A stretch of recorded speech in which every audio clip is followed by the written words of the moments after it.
ಈ ದೇಶದ ಮಾಜಿ ಪ್ರಧಾನಮಂತ್ರಿಗಳು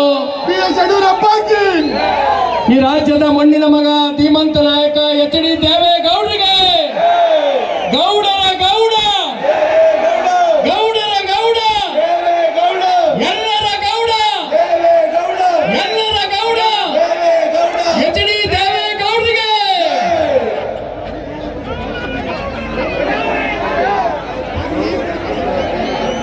ಈ ರಾಜ್ಯದ ಹೆಮ್ಮೆಯ ಮಣ್ಣಿನ ಮಗ ಕರ್ನಾಟಕದ ಕನ್ನಡಿಗ ಏಕೈಕ ಪ್ರಧಾನಮಂತ್ರಿಗಳು ನೀರಾವರಿಯ